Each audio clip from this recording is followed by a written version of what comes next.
Good morning, everybody. The NBA is back. 2024-2025 season kicked off last night. We have two games and all heavyweights. For the Eastern Conference, we have the Knicks and the Celtics. They're the top two teams of the East, and then we have Philly and Milwaukee. But in terms of championship odds right now, Celtics by far the best, and then we have the Knicks. On the Western Conference, we have the Timberwolves and the Lakers. Timberwolves are supposed to be good this year, but Lakers, we will see. Bronny did see 3 minutes. So let's talk about the two games, fantasy category leagues. The first game, the Knicks got it wasn't really close. They lost by 23, but they got blown out. 109-132, and the Celtics shot the three really well.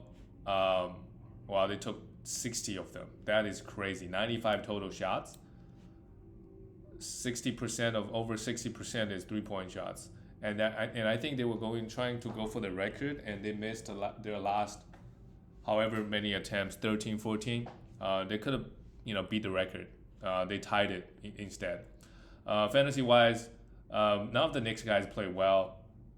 Jalen Brunson, 22 points, and that's it. Didn't really do anything else. But Jalen Brunson as a guard, he's actually pretty efficient. He's good field goal, good free throw. So you can definitely build an efficient team around him because he has such big usage. Should help you all. Your team could have a situation where you have a lot of points if you have Jalen Brunson, but also very, very efficient, which is hard to do. Mikal Bridges, 16 points. The minutes looks good. OG Anunoby played 34 minutes, but again, both guys, offensively, they're not really going to do much. Most of their value is coming from category leagues, is coming from the defensive stats. And then, how many threes they can hit. They're not going to average 20 points, I don't think. Karl-Anthony Towns, his first game as a Knick, also did not play well. 12 points, 7 rebounds, 3 assists is okay. Good efficiency, but no defensive stats. But again, he only played 24 minutes. And Josh Hart needs to be rostered. 24 minutes here, 12 points. He's a guy that just, does a little bit everything. As we all know, really, really good rebound guy and assists. He was racking up a lot of triple doubles last year when everybody on the Knicks was out.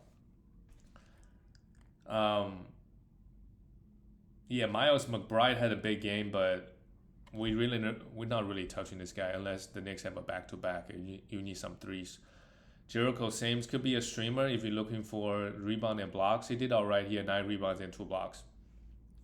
But outside of those guys, I don't, these Knicks guys, they trade a lot of players to get Karl-Anthony Towns, right? Like these guys, we don't know who they are. Cameron Payne we know, but these guys. So the Knicks actually is they don't really have a lot of bodies, to be honest. So Tom Thibodeau is going to play their starters 40 minutes anyway. So as long as they can stay healthy, they're going to have a good season, fantasy-wise, those Knicks players. For the Celtics, pretty easy night. Jason Tatum absolutely went off with 37 points, 10 assists. Jason Tatum, if he got a hot start, like the first 2 weeks, he's number 1, number 2 ranked player. Try to trade someone. Let's say Shea struggles. The first week, maybe Victor Wembanyama, you do a 2-for-1, Jason Tatum plus somebody. I don't think Jason Tatum, just over the summer, he become a lot better in fantasy, right? His problem is, first of all, he's not that efficient field goal wise. He gets okay defensive numbers, but he doesn't get a lot. And as a first round player, right, he doesn't get a lot of rebound or assist. He scores well, but Celtics got too many guys, to be honest. I think 1 year he averaged 30. Last year he averaged like 25, 26. 25, 26 is more realistic. And Horford, 26 points, 5 assists is still in a block. Although like 10 assists is actually crazy. Do want to point that out. His assists, I think, went up last year because, they got so many quality players. Jrue Holiday also had a decent game, offensively. I think everybody did. Derrick White with 24 points. Yeah, all these guys. But I'm not particularly high on Derrick White, Jrue Holiday. Like, these guys have if they get off a good start, I would try to sell them. These Celtics guys. Jaylen Brown played okay. And then Horford is going to have really good value until Porzingis comes back. And even after Porzingis comes back, Horford is still going to get the minutes, 20 to 25. And at this age, I think he still does enough in fantasy because he shoot threes, he gets some rebound, assists, steals, and blocks. Um, but outside of those guys, yeah, Celtics don't really have a lot of fantasy value.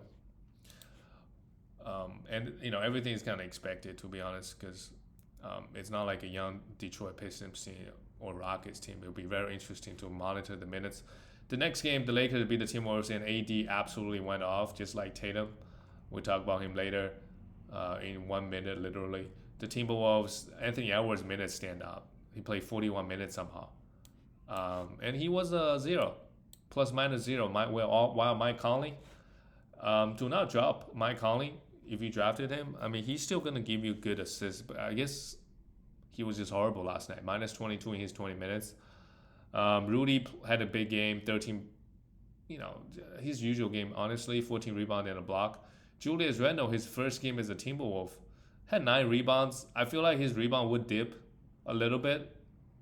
He still got 9 rebounds this game.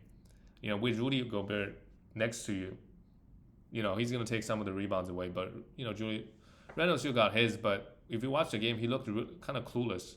But he's, 16 points with 10 shots. Maybe it's a little bit concerning, his usage. When he was on the Knicks, I mean, even with Jalen Brunson, how many points did he average? Yeah. So his usage is going to go down this year. We'll see what happens. It's just one game. But, Anthony Edwards took 25 shots. That's probably not ideal. He took too many. Maybe he's forcing a lot. So, of course, when you spend all that much energy on offense, you don't really get that defensive stats and have 4 turnovers. And it's somebody that's getting drafted in the first round and end of second round. He's kind of like a Jason Tatum type of guy in fantasy. I feel like, although maybe Tatum is a better free throw shooter, I think Edwards really improved his free throw since his rookie year because he was a below 80 guy the first couple of seasons. Then last year he shot 84%.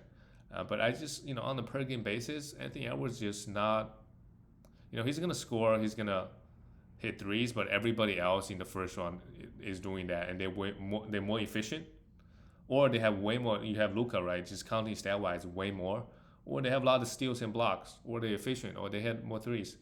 Anthony Edwards is kind of like Jason Tatum. He's a guy that's going to get drafted in the moving forward. He's going to get drafted pretty high, but if you in category leagues, drafting him in the first one is like, nothing really stands out for your team. And it might be hard to have a strategy, when you draft a guy like Jason Tatum or Anthony Edwards in the first round, which is okay. Jaden McDaniel had 5 fouls. I guess he fouls a lot, 60 minutes.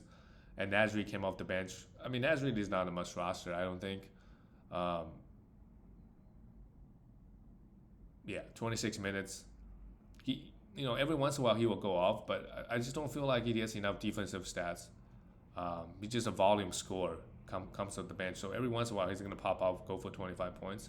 But I just don't know if he does enough in the other areas in category leagues. And Dante DiVincenzo, the minutes look good, 31 minutes, but I think that's mainly because Jaden McDaniels was in foul trouble. He's not going to get 31 minutes every night. Let's see his minutes. If he gets high 20s, he still needs to be rostered. But obviously his value, like compared to when he was on the Knicks, when everybody was hurt, he was giving us crazy values last year in the fantasy playoffs. That's when everybody was hurt. He would score like 25, 30 with 5-6 threes a game and a couple of steals. Nickeil Alexander-Walker also not fantasy relevant. Somehow got 28 minutes. And we saw Joe Ingles come in, play 7 minutes. Don't drop Mike Conley. And, if Dante DiVincenzo, he's also a guy that's getting drafted fairly early in a lot of leagues, I think, projection-wise, because he literally got traded. So I don't know if you want the Knicks, right, I feel like his value will be a lot higher because he's gonna get a lot more minutes and a lot more usage than T-Mobiles. And that's it, guys. I will see you tomorrow.